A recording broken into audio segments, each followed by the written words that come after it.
으로 신앙 고백 드리겠습니다. 전능하사 천지를 만드신 하나님 아버지를 내가 믿사오며 그 외아들 우리 주 예수 그리스도를 믿사오니 이는 성령으로 잉태하사 동정녀 마리아에게 나시고 본디오 빌라도에게 고난을 받으사 십자가에 못 박혀 죽으시고 장사한 지 사흘 만에 죽은 자 가운데서 다시 살아나시며 하늘에 오르사 전능하신 하나님 우편에 앉아 계시다가 저리로서 산 자와 죽은 자를 심판하러 오시리라. 성령을 믿사오며 거룩한 공회와 성도가 서로 교통하는 것과 죄를 사하여 주시는 것과 몸이 다시 사는 것과 영원히 사는 것을 믿사옵나이다. 아멘. 393장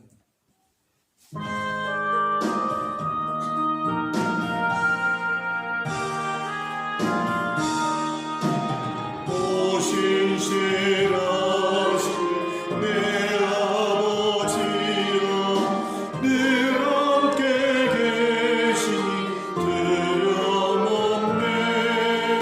그 사랑 편찮고 날 지키시며 어제나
누가복음 18장 1절부터 14절 합독하시겠습니다. 예수께서 그들에게 항상 기도하고 낙심하지 말아야 할 것을 비유로 말씀하여 이르시되 어떤 도시에 하나님을 두려워하지 않고 사람을 무시하는 한 재판장이 있는데 그 도시에 한 과부가 있어 자주 그에게 가서 내 원수에 대한 나의 원한을 풀어주소서 하되 그가 얼마 동안 듣지 아니하다가 후에 속으로 생각하되 내가 하나님을 두려워하지 않고 사람을 무시하나 이 과부가 나를 번거롭게 하니 내가 그 원한을 풀어주리라. 그렇지 않으면 늘 와서 나를 괴롭게 하리라 하였느니라. 주께서 또 이르시되 불의한 재판장이 말한 것을 들으라. 하물며 하나님께서 그 밤낮 부르짖는 택하신 자들의 원한을 풀어주지 아니하시겠느냐? 그들에게 오래 참으시겠느냐? 내가 너희에게 이르노니 속히 그 원한을 풀어주시리라. 그러나 인자가 올 때에 세상에서 믿음을 보겠느냐 하시니라. 또 자기를 의롭다고 믿고 다른 사람을 멸시하는 자들에게 이 비유로 말씀하시되 두 사람이 기도하러 성전에 올라가니 하나는 바리새인이요 하나는 세리라. 바리새인은 서서 따로 기도하여 이르되 하나님이여 나는 다른 사람들 곧 토색, 불의, 간음을 하는 자들과 같지 아니하고 이 세리와도 같지 아니함을 감사하나이다. 나는 일회에 2번씩 금식하고 또 소득의 11조를 드리나이다 하고 세리는 멀리 서서 감히 눈을 들어 하늘을 쳐다보지도 못하고 다만 가슴을 치며 이르되 하나님이여 불쌍히 여기소서 나는 죄인이로소이다 하였느니라.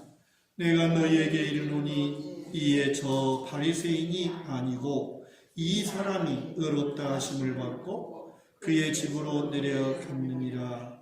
무릇 자기를 높이는 자는 낮아지고 자기를 낮추는 자는 높아지리라 하시니라.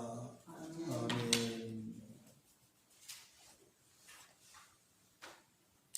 하나님께서 듣기 원하시는 기도, 어떠한 기도를 하나님이 듣기 원하시는 기도인가? 오늘 18장의 말씀은 바로 앞에 있는 17장 끝부분과 연결이 된 말씀입니다. 17장 22절부터 보면 재림에 대한 하나님의 나라, 20절부터 하나님의 나라가 어느 때 임합니까? 하는 그러한 바리새인들의 질문에 대하여 예수님께서 말씀하시는 그러한 내용이 17장 20절 말씀부터 기록되어 있습니다. 그래서 이 마지막 시대에 하나님은 성도들과 어떠한 방식으로 소통하기를 원하시는가 하는 그러한 말씀이 오늘 18장의 말씀이라 하겠습니다. 그래서 18장 오늘 8절의 말씀에 보면 인자가 올 때에 세상에서 믿음을 보겠느냐 하신 그러한 말씀이 있습니다. 곧 인자가 올 때라고 하는 말은 마지막 때 그 말이죠.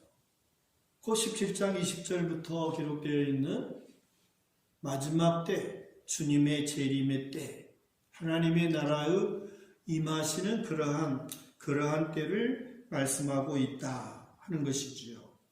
그래서 이러한 믿음, 정말 믿음을 보겠느냐 하시는 이 말씀을 통해서 정말 하나님께서 마지막 때에 원하는 믿음은 어떠한 믿음인가?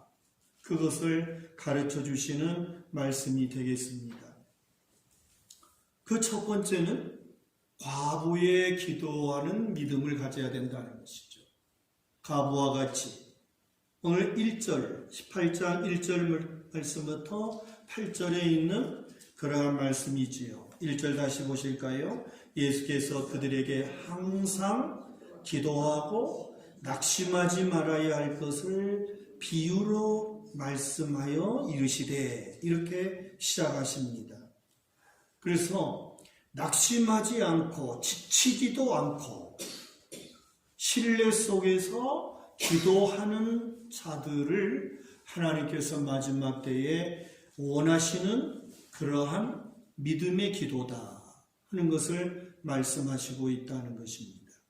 그래서 이 18장 1절부터 8절에 있는 이 주님이 가르쳐 주신 이 기도에 대한 핵심은 뭡니까? 이 핵심은 반드시 하나님은 우리의 기도를 응답하신다는 것입니다. 들어주신다는 것입니다. 그게 7절이지요. 하물며 하나님께서 그 밤낮 부르짖는 택하신 자들의 원한을 풀어주지 아니하시겠느냐? 그들에게 오래 참으시겠느냐? 할렐루야! 하나님이 밤낮 부르짖는 그러한 자들의 기도를 반드시 들으신다고, 반드시 응답하신다고 약속해 주셨습니다. 그러면 우리 주님께서 이 본문의 말씀에서 비교적으로 말씀하시는 비교하는 부분이 있어요. 그것은 아주 악한 불의한 재판자예요. 하나님을 무시하고 사람을 무시하는, 하나님을 두려워하지 않고 사람을 무시하는 그러한 아주 불의한 재판자. 그 재판장도 그 밤낮 부르짖는 자기의 원한을 가지고 찾아오는 그 과부의 원한을 풀어주지 않았느냐라고 하는 거예요. 하물며 하나님은 어떤 분이자? 하나님은 신실하시고 진실하시고 우리를 불쌍히 여기시는 의로우신 하나님이시다. 불의한 재판관, 신실하시고 의로우신 재판관, 하나님 비교하시는 거예요. 그래서 이와 같이 하물며 하나님께서 7절의 말씀, 불의한 재판장과 전혀 반대적이에요. 우리를 불쌍히 여기시고 긍휼히 여기시고 의로우시고 신실하신 하나님 아니냐고 말해요. 불의한 재판장도 하나님을 두려워하지 않고 사람을 무시하는 그 교만하고 불의한 재판장도 날마다 찾아오는 그 과부의 원한을 들어주지 않았냐. 너희가 믿는 하나님, 저와 여러분이 믿는 하나님은 의로우시고 신실하시고 우리를 불쌍히 여기셔서 구원해 주신 하나님이시다는 거예요. 할렐루야. 그게 믿어져야 기도하는 거예요. 그래서 하나님께서 이와 같이 그 원한, 택하신 자들의 밤낮 부르짖는 택하신 자들의 원한을 반드시 풀어주시고 응답해 주신다고 말씀하시고 있다는 것입니다. 속히 8절에 그랬죠. 내가 너에게 이르노니 속히 그 원한을 풀어주시리라 그렇게 말씀하신다는 거예요. 그러나 마지막 때에 그러나 뭐가 문제라는 거죠. 이렇게 하나님은 신실하시고 의로우시고 반드시 우리의 기도를 응답하시는 그 하나님이 계시지만 응답받지 못하는 이유는 뭐예요? 기도하지 않기 때문이다. 기도하지 않기 때문이다. 그 밤낮 부르짖는 자들의 기도를 들으시고 속히 풀어주시지만 그러나 인자가 올 때에 세상에서 이런 믿음의 기도하는 자를 볼 수 있겠냐? 여러분, 우리가 응답받지 못하는 이유는 기도하지 않기 때문이라고 말씀하시고 있습니다. 그러면 기도하지 않는 이유가 뭡니까? 여러분, 이 기도하지 않는 이유가 무엇입니까?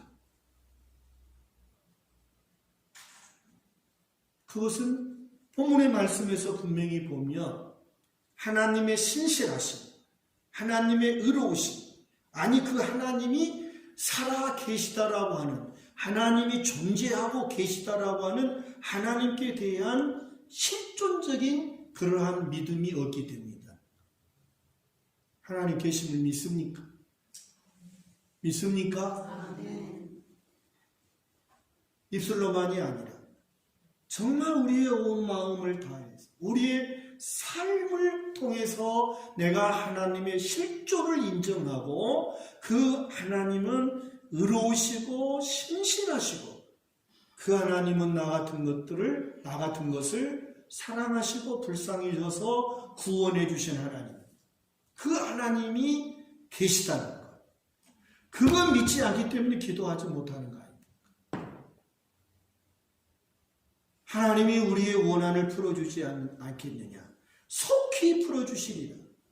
그러나 우리에게 응답이 없고 기도하지 않는 이유는 믿음이었기 때문입니다. 간구하지 않는 이유가 믿음이었기 때문이에요.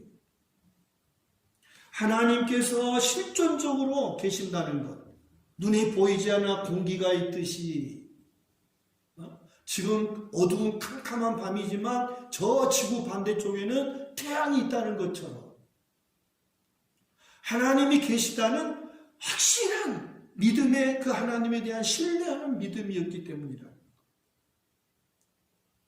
그렇기 때문에 기도하지 않는 거예요. 그러니까 여러분, 응답이 없는 것은 기도하지 않기 때문이고 기도하지 않는 것은 믿음이 없기 때문이다. 그 믿음은 뭐예요? 하나님이 계시다는 믿음이에요. 할렐루야. 이 믿음이 있으면 기도할 수밖에 없어요. 그리고 중요한 게 뭐예요? 오늘 본문의 말씀에서 집요한 기도예요. 집요한 기도. 그래서 이 집요함이 있는 기도, 그게 믿음이라는 것입니다. 끈질긴 기도, 인내하는 기도, 이 집요함이라고 하는 것은 믿음의 중요한 특징입니다. 대단히 중요한 특징입니다. 집요함, 끈질김, 이것은요 기도의 특징 중에 하나예요. 굉장히 중요한 특징이에요. 5장 20절 보세요.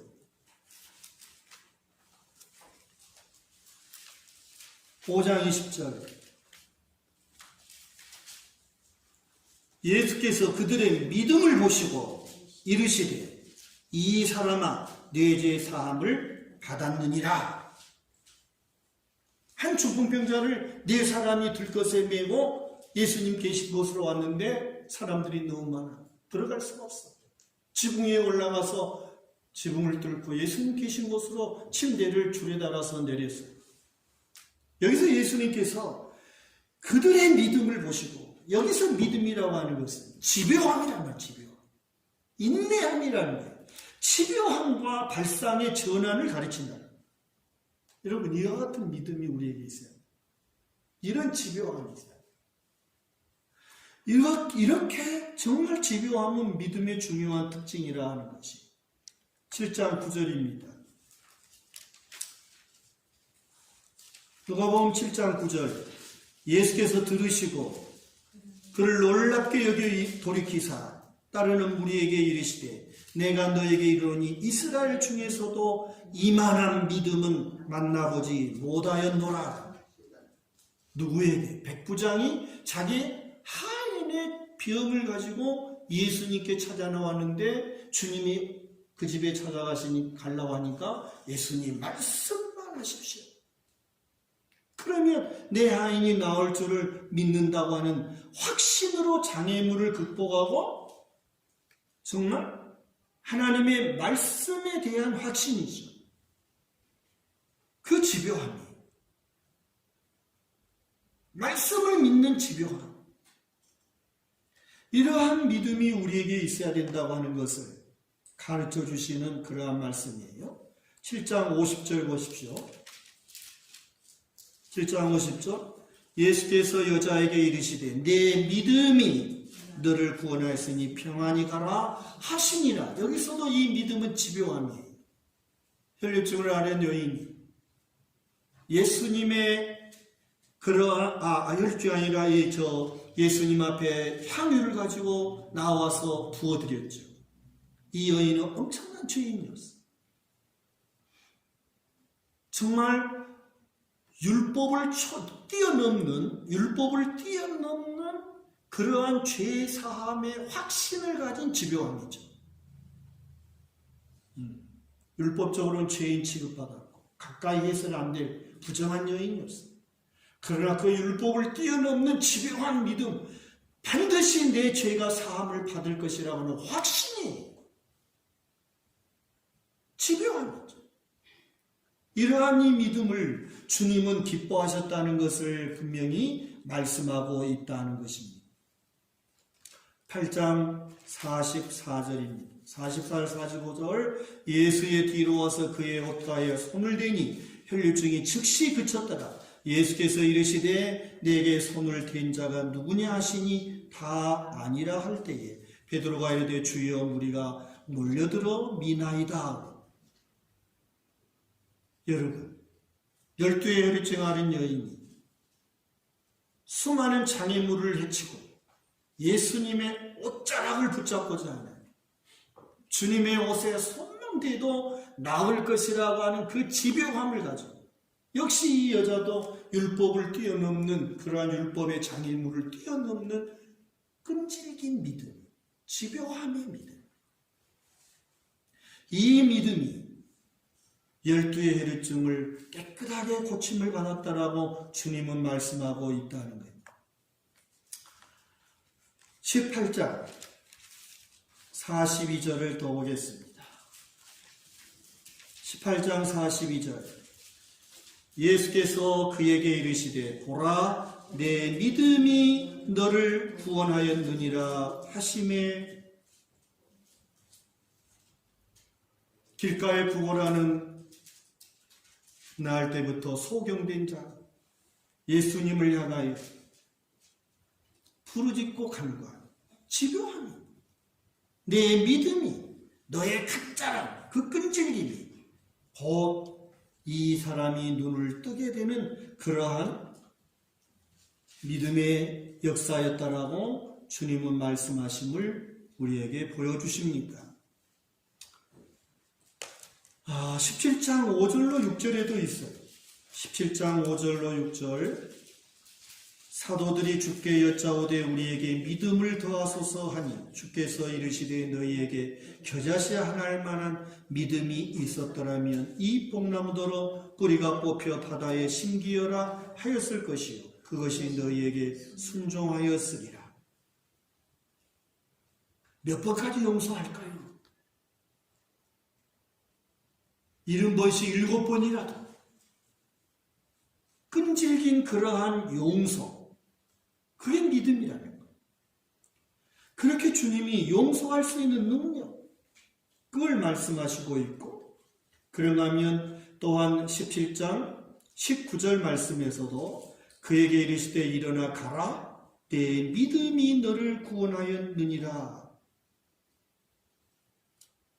나병 환자 10사람에게 주님이 가라고 하셨고 10사람이 제사장을 향하여 나아갈 때에 그들의 깨끗함을 받았어요. 그러나 한 사람은 돌아와서 예수님께 감사했다는 것. 그때 주님께서 내 믿음이 너를 구원하였다. 그렇게 주님이 말씀하셨는데 바로 여기서도 감사할 수 있는 힘이죠. 그게 믿음으로 표현하고 있다는 거예요. 또 22장 32절을 봅시다. 22장 32절 그러나 내가 너를 위하여 내 믿음이 떨어지지 않기를 기도하였노니 너는 돌이킨 후에 내 형제를 굳게 하리라. 베드로가 3번 부인할 것을 주님이 말씀하시면서 네가 죄를 짓고 주님을 배반하여 나갔을지라도 주께로 다시 돌이킬 수 있는 믿음 그것을 예수님이 그 믿음을 위하여 기도한다. 그렇게 말씀하신 것을 볼 수 있습니다. 이처럼 억울한 일을 신원해 달라고 하는 오늘 18장에 이 억울함을 당한 과부가 집요하게 재판장을 찾아가서 자기의 원한을 강구했다. 부르짖었다. 예수님께서 오늘 저와 여러분에게 하나님의 살아계신 우리 주님이 사망원세에 계시고 부활하셔서 우리의 구주가 되신 것에 대한 확신을 가지고 집요하게 기도하라는 거예요. 끈질긴 기도가 있어요. 그래서 이 집요함이라고 하는 것은 믿음의 기도의 중요한 특징이 있다는 거예요. 할렐루야. 다시 한번 응답이 없는 이유는 기도하지 않기 때문입니다. 기도하지 않는 것은 하나님의 살아계심을 인정하지 않고 믿지 않기 때문이다. 나의 생사화복을 주장하시고 나의 생명을 주관하시는 하나님이 계신다는 거예요. 그 하나님이 계심을 알고 집요하게 끈질기게 기도하라고 말씀하십니다. 한 가지 중요한 것은 불의한 일에 대한 억울함, 그 원한이죠. 그것을 하나님 앞에 부르짖으라.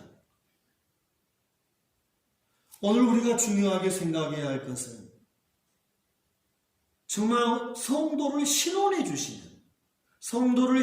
주시기를 원하고 우리의 믿음의 삶에 대하여 하나님이 영광 받으시기 원하시는 어떤 그러한 이 억울함을 당한 과부처럼 그 불의함에 대한 기도해야 된다는 거예요. 단순히 그러한 뜻이 없이 내 인간적인 욕심만을 위한 기도는 아니라는 것입니다. 우리가 뭘 위해 기도하십니까? 물이 바다를 덮은 같이 하나님의 영광이 온 세상에 덮어서 모든 사람들이 인정하게 될 그날을 바라고 우리가 믿음으로 살면서 때로는 힘들고 어렵고 그리고 억울하게 누명을 쓰는 일도 있을 것이고 불의한 어떤 손해를 볼 수도 있을 거예요. 어떠한 그런 일에 있어서 하나님이 실현해 주시라. 나의 믿음을 실현해 주시라. 그래서 하나님의 살아계심을 드러내 주시라. 집요하게 기도하시기를 바랍니다. 욕심이 아니에요. 단순히 인간적인 욕심 채우는 기도는 아니에요. 두 번째로 하나님께서 마지막 시대에 들으시기 원하시는 기도, 듣기 원하시는 기도는 어떤 기도인가? 9절 말씀부터 보면 주님이 또 비유로 말씀하시는데 바리새인의 기도를 말씀하십니다. 이 바리새인의 기도는 9절 말씀부터 12절까지 있음을 볼 수 있습니다. 이 바리새인의 기도는 어떤 기도입니까? 나는 다른 사람들 곧 토색풀이 간음을 하는 자들과 같지 아니하고 이 세리와도 같지 아니함을 감사하나이다. 그리고 이 사람은 일주일에 2번 금식하고 소득의 11조를 드리고 그렇게 의롭게 살고 있다는 거예요. 여러분, 이 바리새인의 기도는 주님이 거절하신다, 거부하신다고 14절에 말씀하지요. 내가 너에게 이르노니 이에 저 바리새인이 아니고, 바리새인의 기도 어떤 기도였어요? 스스로 의롭다고 생각하는 기도, 스스로 의로웠고 가진 것이 너무 많아서 지나치게 자기를 의롭게 생각하고 진실로 하나님이 주신 것으로 감사한 게 아니라 다른 사람과 비교해서 자기를 자랑하는 어떤 그러한 교만한 기도, 그것을 바리새인의 기도로 예수님께서 비유하시면서 이런 기도는 하지 말라고 말씀하십니다. 이런 기도는 주님이 원하시는 기도가 아니라고 말씀합니다. 그래서 이 사람은 하나님의 은혜와 하나님의 긍휼을 구하는 기도가 아니에요. 오직 자기 자랑뿐이에요. 자기 자랑. 그러니까 하나님께 찬양이 없는 그러한 기도죠. 그래서 하나님이 그에게 해주신 것은 하나도 기억하지 않고 자기가 하나님을 위해서 한 것만 기억해. 그리고 자기가 이렇게 할 수 있었던 것은 하나님의 은혜인 줄 알아야 되는데 그게 없어. 그래서 자기의 의로움을 드러내고 자기를 자랑하고 자기 스스로 높은 채 하는 사람. 이런 자의 기도를 하나님은 교만한 자의 기도라고 말씀하시고 14절 마지막 부분에 보니까 자기를 높이는 자였다. 이 사람은 의로운 자가 아니요 대단히 이 사람은 불의한 자라고 말씀하신다. 그래서 스스로 자기를 높인 이 사람을 하나님께서는 낮추신다. 그렇게 말씀하십니다. 그리고 마지막으로 세 번째 세리의 기도. 세리의 기도를 주님이 원하셨고 세리의 기도를 주님이 받으시고 그를 의롭다고 인정하시고 그를 높이시고 그러한 말씀입니다. 그래서 13절 말씀에 세리는 멀리 서서 감히 눈을 들어 하늘을 쳐다보지도 못하고 다만 가슴을 치며 이르되 하나님이여 불쌍히 여기소서 나는 죄인이로소이다. 이 세리는 말이죠. 너무나 자기가 한 일이 부끄러워. 그래서 감히 하나님을 향하여 얼굴을 들 수가 없어. 다만 가슴을 치면서 내가 죄인이로소이다. 나를 불쌍히 여기소서 하며 심히 자기가 한 일에 대한 부끄러움을 갖는 거예요. 하나님 앞에 죄송스러운 마음을 갖는 거예요. 정말 자기가 피조물이라고 하는 인간이라는 것, 연약한 존재라고 하는 것을 인정하는 거죠. 정말 자기가 한 일은 하나도 없는 거야. 받을 만한 자격도 없어요. 하나님 앞에 올 만한 그런 자격도 없어요. 하나님께서 은혜 베풀어 주지 않으면, 용서해 주지 않으면 멸망해야 할 수밖에 없는 죄인이라는 거예요. 이 기도를 주님이 듣기 원하신다는 거예요. 그렇죠, 여러분. 하나부터 열까지 우리는 하나님의 은혜로 된 거죠.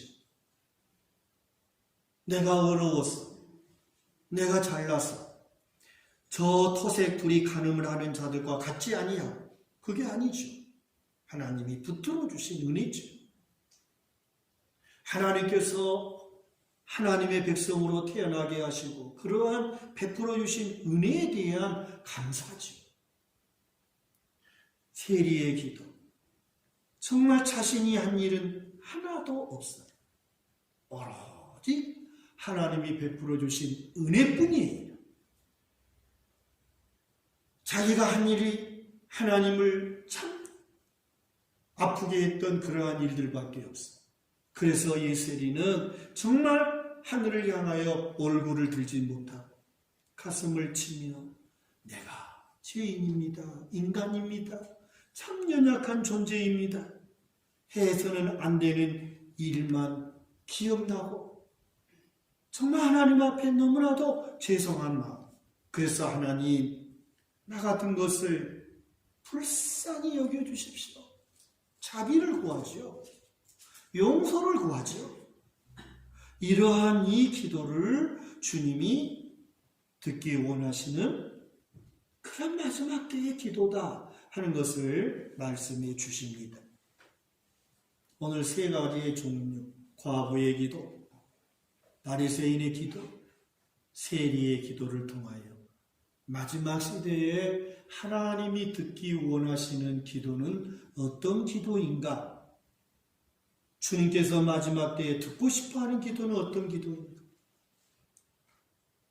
과부와 같이 하나님의 약속을 붙들고 반드시 하나님이 살아계셔서 의로우신 신실하신 그 하나님이 그의 원한을 풀어주실 것을 확신하고 집요하게 약속을 끈기 있게 붙들고 기도하는 그러한 기도의 사람이 되라고 말씀하십니다.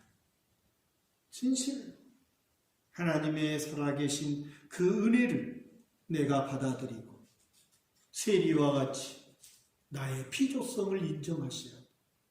정말 부족한 존재, 연약한 존재, 하나님의 은혜가 아니면, 하나님의 용서가 아니면 하나님 앞에 올 수가 없는 그러한 죄인이라는 것이죠. 그러므로 하나님 은혜를 베풀어 주세요. 긍휼을 베풀어 주세요. 하나님께서 용서해 주시고 자비를 베풀어 달라고 간구하는 그러한 간절한 기도, 주님이 원하시는 기도다. 여러분, 생명 다할 때까지 과부와 같이 집요하게 하나님 앞에 기도할 수 있는 그런 우리가 되기를 축복합니다. 기도할 수 있는데 왜 걱정하십니까? 기도할 수 있는데 왜 실망하십니까? 주님 앞에 무릎 꿇고 간구해 보세요. 과부와 같이 끈질기게 집요하게 자기를 내려놓고 하나님의 은혜를 구하는 기도자들이 되어서 우리 하나님께 영광을 돌리고 주님과 더 깊은 소통이 이루어지는 영적으로 참으로 은혜가 충만한 그런 우리의 삶이 되시기를 주님의 이름으로 축원합니다.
주